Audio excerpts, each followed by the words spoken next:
Labdien, cienējamie Tukuma novada iedzīvotāji. Sveiciens novadniekiem. Kārtējā domas sēde ir pagājusi. Tā varētu teikt, ka ir priekšpēdējā šajā gadā kārtējā, jo ir indikācijas, ka varētu būt kāda ārkārtas sēde vēl mums pa vidam.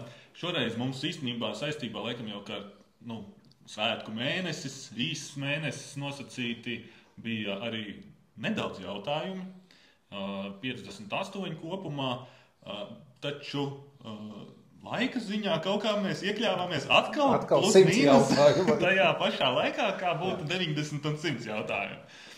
Bet, varbūt tās tā tīri par pašiem tiem galvenākajiem arī pastāstam, kā vienmēr jums. Tad, sākotnēji, viens no pirmajiem jautājumiem, pareizāk sakot, pirmais bija par informatīvs jautājums par Otrā pasaules kara piemiņas vietas Lestenē saglabāšanu un attīstību, kur bija izstrādāta koncepcija līdz 35. gadam, nevis bija, bet ir izstrādāta koncepcija kopā ar tiešām, es gribētu teikt, lieliem uzvārdiem šajā lauciņā. Tā kā daudz kas arī ir izdarīts tur. Tur īstenībā ļoti liels paldies jāsaka arī Vilnim. Vilnim, biedrībai, visiem ziedotājiem, visiem, kas tiešām savu roku ir pielikuši, lai šis komplekss attīstītos un tiktu sakārtots. Jā. Un šobrīd, respektīvi, tātad, kas kompleksā ietilps, tā ir baznīca, tie ir brāļu kapi, un tas ir šobrīd jaunizveidotais muzejs, kas tuvojas beidzot noslēgumam šie te arī nedaudz ieilgušie remontdarbi, bet būs tūlīt noslēgums, un tad jau sāksies darbs pie ekspozīcijas iekārtošanas, kas arī jau daļēji šīs koncepcijas ietvarā ir. Kā Vilnis gan pats teica, viņam vajag kādu, kas viņu nedaudz pabremzē, un to viņš cer uz šodienas ekspertiem, kad tie viņu pabremzēs, jo savādāk tur būtu pa daudz visa kā. Tiešām liels prieks, un lai izdodas to koncepciju īstenot tā kā tas ir iecerēts. Un protams, Dācis jau pieminēja daudzus, kam jāsaka paldies, un vislielākais paldies, manuprāt, šeit ir jāsaka arī ziedotājiem, kas nesautīgi, tur ir diezgan liels naudas. Ievērojams naudas un ziedo, paldies jums. Arī šodien, īstenībā, tālāk domas sēdes lēmumos bija atkal kārtējais lēmums par ziedojumu pieņemšanu no Daugavas vanagiem. 60,000 apmērā, tā kā arī paldies. Tālāk mēs nonācām jau pie tādiem ikdienišķiem jautājumiem, lai gan nevarētu teikt, ka ļoti ikdienišķi par darbtiesisko attiecību izbeigšanu ar Tumas un Deglas pagasta pārvaldes vadītāju. Lidiju Lekziņu, Jā, ilgadēju vadītāju, 16 gadus, manuprāt, 16 gadus kā pārvaldes vadītāja, bet pašvaldībā kā darbinieks 29 gadus. Protams, ir savi iemesli, kādēļ cilvēks ir nolēmis doties pelnītā atpūtā, par to visu cieņu. Bet, Lidija, milzīgs paldies tev par tavu ieguldījumu Tumas pagastā un Tukuma novada attīstībā. Paldies tev. Diemžēl nevarējām pateikt paldies tādā veidā, kā mēs vēlējāmies to izdarīt. Mārtiņš droši vien turpinās kā. Vēlējāmies tiešām par to gandrīz 30 gadu ilgo darbu mūžu atrast veidu, kā likumiski pateikt paldies, arī varbūt nedaudz materiālā veidā, bet, diemžēl, tas rezultējās ar vairākumu noraidījumu.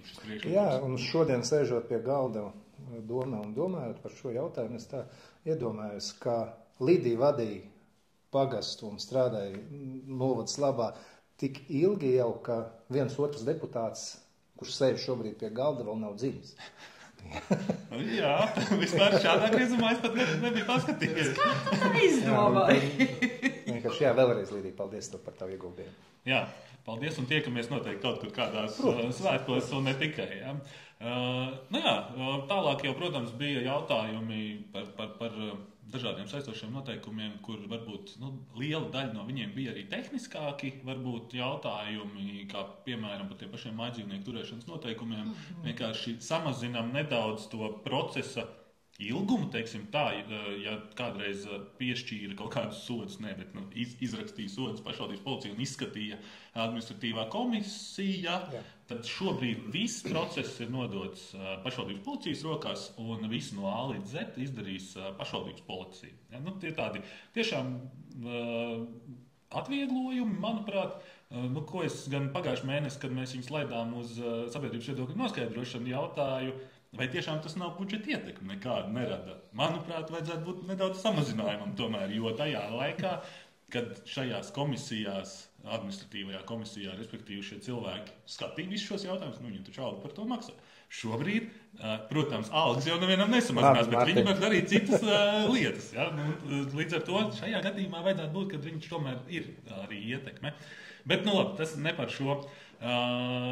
Jā, Pie jūrai šodien piešķirām ekskluzīvās tiesības par poligonu. Jā, uz 10 gadiem, bet manuprāt, ka tas ir pareizi. Tas ir pareizi. Vienkārši varbūt cilvēkiem liekas, ko nozīmē ekskluzīvās tiesības. Šobrīd mēs bijām noslēguši vienkārši līgumu, tad tagad tās ir ekskluzīvās, kad šo poligonu apsaimniekot var tikai un vienīgi mūsu pašu kapitāla sabiedrība Pie jūra. Tas ir dēļ tā vairāk vai mazāk, kad mēs esam ļoti lielus ieguldījumus šobrīd veikuši, lai nevarētu kāds cits izveidot poligonu, un mums šī infrastruktūra, teiksim tā, paliek, gaisā karājoties, teiksim tā. Jā, un Pie jūra piedalās lielā projektā, un viņam vajadzēja tas līgums. Tieši tā.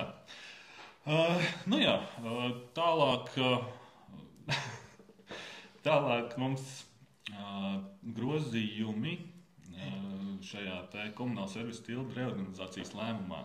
Atkal jau es par šo lēmumu laikam esmu runājis 4 gadu laikā. Man pašam ir apnicis cik daudz reizes. Diemžēl šoreiz atkal bija tas jāpiemina, jo 4 gadu laikā mēs neesam varējuši izvērtēt kapitāla sabiedrības lietderību. Lai gan mēs ļoti labi pa lielam saprotam, ko viņi dara, kāpēc viņi dara, un šobrīd jau esam iezīmējuši arī varbūt to ceļu, kādu mēs gribētu, lai viņa turpina darīt. Mēs esam no viņas paņēmuši nost gan siltuma visus pakalpojumus, gan ūdens pakalpojumus, jo tas ir tiešām uzstādījums mums bijis iepriekšējā sasaukumā par to, ka profesionāļiem jādara savs darbs. Tukums, siltums apkalpo lielāko daļu šobrīd, var teikt, Tukuma novada siltuma, teiksim tā, visas katlumājas un trases, Tukuma ūdens attiecīgi to pašu dara ar ūdensvadiem, kanalizācijām un ūdens iegūs vietām. Tas viss ir loģisks. Vienīgais, kas nav loģisks šajā procesā, ir 4 gadu izvērtējums. Vispārējais, ka ūdenim jānodarbojas ar ūdeni, siltumam ar siltumu, tas viss ir korekti un viss ir loģiski, bet tas process 4 gadu garumā, ja pašvaldība nevar izvērtēt savas kapitāla sabiedrības lietderību. Jā, varbūt tās pieminēšanas vērts ir arī par nedzīvojamo telpu bezatlīdzības lietošanā nodošanu dažādām biedrībām, kas bija jau šī gada sākumā ar lielu cerību domājušas, ka viņas būs jaunās telpās ar vidas pieejamību, un visām pārējām ekstrām. Zināms tas, ka ir jau paši arī uzrakstījuši kādus projektiņus, lai tur nosacītu mīksto inventāru iegādātos. Tas ir runa par biedrībām, kas ir Talsu 20, kad viņi varētu pārcelties uz Spartaka 2. Jā, mazā otrā vidusskola. Bet šodien visām biedrībām, kam beidzās termiņu Talsu 20, mēs pagarinām atkal uz gadu. Jo, kā izrādās, tad iepirkums par būvniecību Spartaka ielā 2 joprojām nav izsludināts. Tas ir normāls process ar būvniekiem, ar būvniecību. Es ceru, ka šī perioda laikā, gada laikā, tomēr biedrības tiks pie savām jaunām telpām un nākamo jauno gadu jau sagaidīs savās jaunās telpās. Bet es saprotu, ka projekts ir būvāts. Nākamo jauno. Projektēšana ir pabeigta, jā. Un es saprotu, ka projekts šobrīd būvvaldē un tiek gatavot arī jau dokumenti uz iepirkumu būvniecībai kā tādai. Jā. Process ieilgs. Saņēmām apliecinājumu, ka šī gada decembrī tiks izsludināts. Tad uz to arī skatāmies, kā tur būs. Vēl man likās interesanti, par cik arī šomēnes pats pieprasīju informāciju par kapitāla sabiedrībām īrēto un izīrēto telpu maksām. Tad man likās interesanti, ka mēs vienu no savām nedzīvojamajām telpām izīrējam pāratjaunojumu taisam, respektīvi īres līgumam no 97. gada cena nav mainījusies.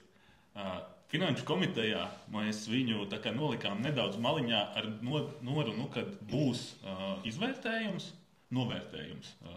Vai izvērtējums, kā tur ir tām īres maksas cenām, ja? Vērtējums, jā. Un šodien uz domas sēdi tiešām šis vērtējums bija klāt, bet man izbrīnīja, ka 97. gada cena nav mainījusies.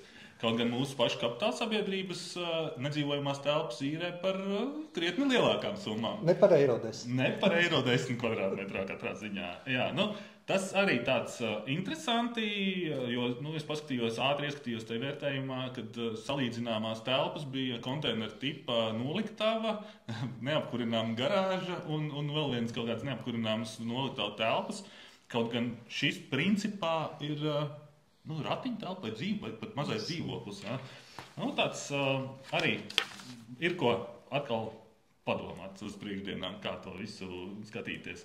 Jo nākamais jautājums mums bija par Lapmeža ciemu un par pasta telpām, kur, jā, mēs saprotam, ka tā ir vairāk kā sociāla arī funkcija. Jā, tur mēs redzam to, ka ir mūsu paša ekonomista aprēķins apakšā tam, kāda ir tā nomas maksa noteiktā, un tur viņa bija €45. Ja? Bet, divi dažādas pieejas pa lielam vienādiem lēmumiem. Tā.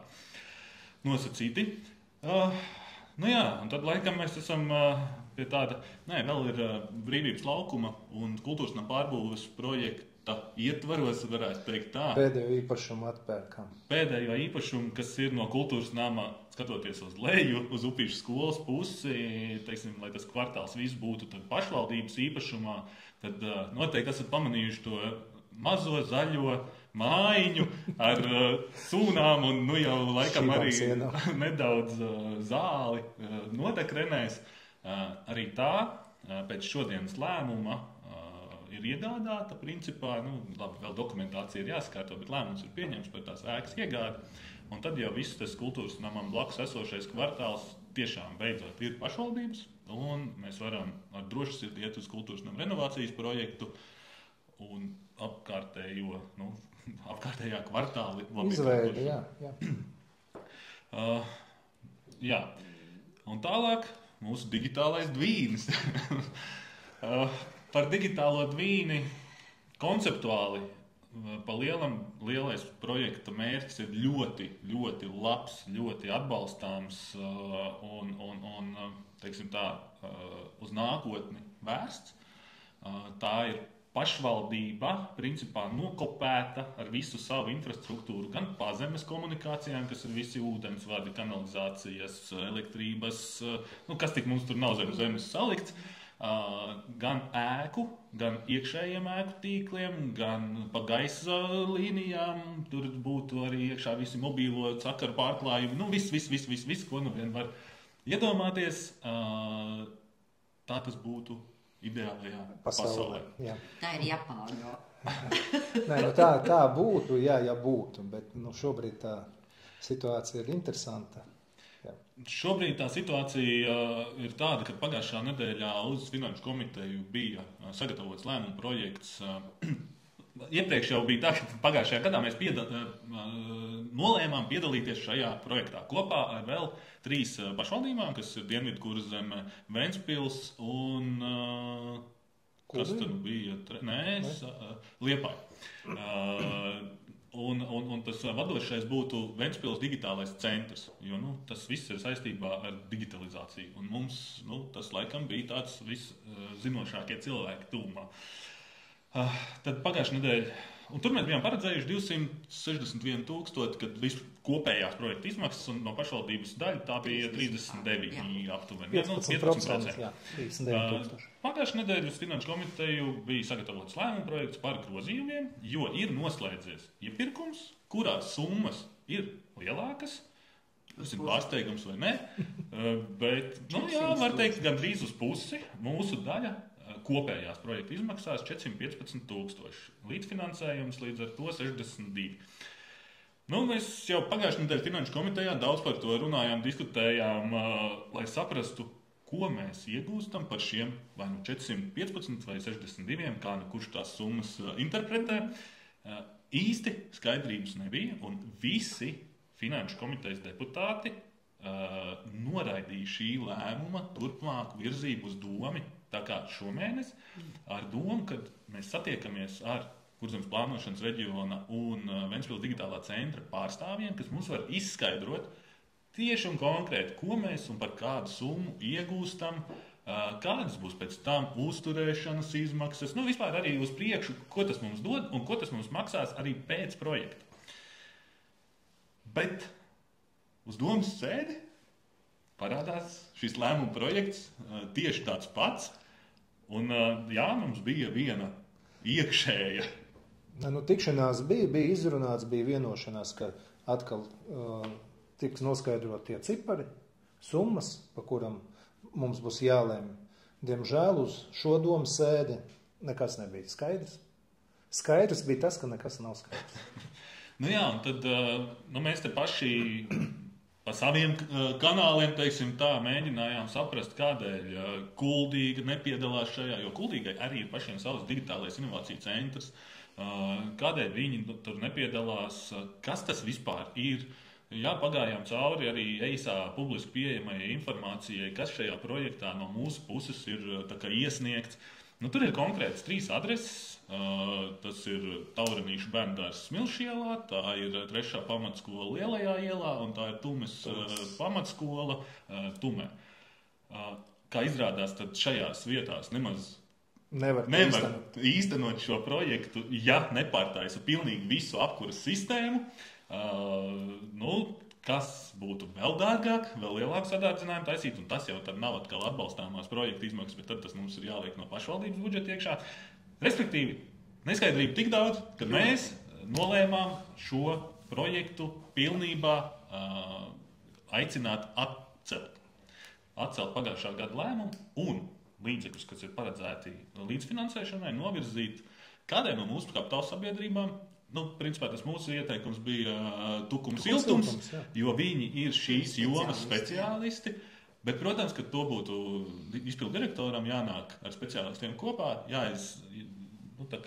jāizsecina, kas ir labākais variants, un tad jānāk ar piedāvājumu uz nākošā mēneša domas sēdi un sākam sakārtot tās lietas pa mazām, jo, cik aprunājoties arī ar Tukums Siltums speciālistiem, varēja secināt, ka iztīrot regulāri filtrus, kādus vārstus un tā tālāk, mēs varam iegūt ekonomiju arī pietiekoši lielu. Bet mūsu priekšlikums tika noraidīts. Bet arī nav slikti. Nav slikti, jo pacēlās, ir diskusija par šo projektu, inovatīvs projekts, droši vien, ja tiek realizēts mega apmērā viņš ir. Bet priekš mega apmēra tā summa no Eiropas ir tieši tā gribēju teikt, bet priekš mega projekta tā summa no Eiro fondiem ir diezgan niecīga, tāpēc, manuprāt, arī ir šobrīd būtu jāpiebremzē, un mēs varam iztērēt šos 60 vai 40 tūkstoši ieguldoties mūsu kapitāla sabiedrībā. Un viņi atrast, kā lietderīgi viņu izmantot Tukuma novada iedzīvotāju labā. Un vēl man nebija skaidrs tas, ka, ja ir noslēdzies iepirkums un uzņēmējs ir piedāvājis 400 000, ka viņš šos darbus varēs tad veikt, un tagad dzirdot, ka Tukums iespējams nepiešķirs papildus līdzekļus, tad pēkšņi uzņēmēja viedoklis mainās. Nē, mēs varam arī tomēr par šo te summu, un tā kā var mainīt tur tehnisko specifikāciju. Kā tas ir iespējams? Ja ir bijis iepirkums, tu esi vienu summu, kaut kas tur ir man nesaprotams, un tas mani dara tādu bažīgu šajā jomā, jo tā nedrīkst vispār darīt nemaz. Šobrīd šīs jautājums ir atlikts, bija 3. priekšlikums atlikt šo jautājumu izskatīšanu. Mūsu piedāvājums vispār izstāties no šī projekta netika atbalstīts, tāpēc jautājums ir atlikt uz nākamo domas sēdi. Līdz nākamajai domas sēdē mums jāsaņem ir pilnīga informācija. Gaidīsim solīto informāciju, solīto tikšanos ar reālajiem procesa virzītājiem, lai varētu rast skaidrību. Varbūt mēs tiešām kaut ko iedomājušies esam ne tā. Es pieļauju. Bet, ja man nav informācijas, tad es mēģinu meklēt informāciju pa saviem kanāliem tā, kā es to redzu, un varbūt es kļūdos. Pilnīgi iespējams. Tā mums arī domas sēde principā 3,5 stundu garumā pagāja. Protams, bija arī atskaita par to, kas notiek ar lielajiem projektiem. Otrā vidusskolā sporta manēža virzās pēc plāna. Brīvības laukums pat nedaudz apsteidzot šobrīd plānu darbu ziņā. Tad Milskalnes veloceliņš ir tehnoloģiskajā pārtraukumā aizgājis. Tur gan es arī vēlreiz atgādināju par to, ka tiešām to ceļa māliņu vajag uzpasēt, jo ir slidenais laiks. Viņš šobrīd ir ļoti šaurs, tas ceļš palicis, satiksme no rītiem. Tur ir diezgan, nevar teikt, ļoti intensīvi, bet diezgan. Un, vajadzētu bišķiņ... Tas ceļš pats pa sevīm ir diezgan arī tad, kad nebija tik šaurs.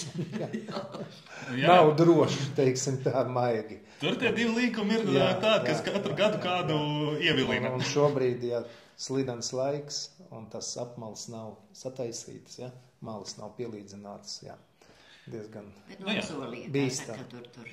Braucam vienkārši prātīgi, skatāmies, jo reizēm tur arī gājēji. Atbilstoši laika apstākļiem. Izvēlamies ātrumu, atbilstoši laika apstākļiem. Un savām spējām. Un zīmēm. Ceļa. Tas nav mazsvarīgi, jo spējas reizēm var pārspēt. Tad noteikti tiekamies 1. decembrī. Pulkstenis 16. Tukuma novadomē, klienta apkalpošanas centrā, kur ir šī telpa. Un tad redzēs, kā būs iespējams, ka pēc tam jau nākamās tikšanās reizes būs...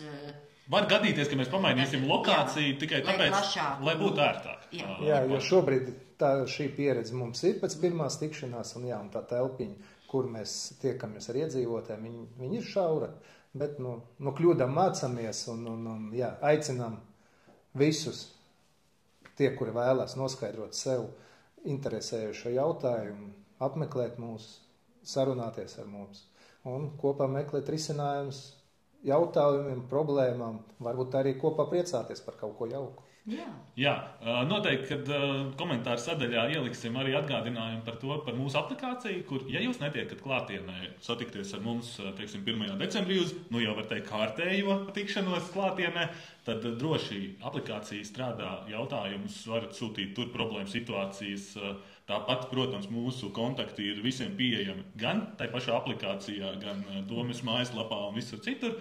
Esam vienmēr atvērti sarunām, konstruktīvam dialogam un galvenais risināt jautājumus, kas ir svarīgi jums un mums visiem kopā. Gribās novēlēt laiku un tiekamies 30.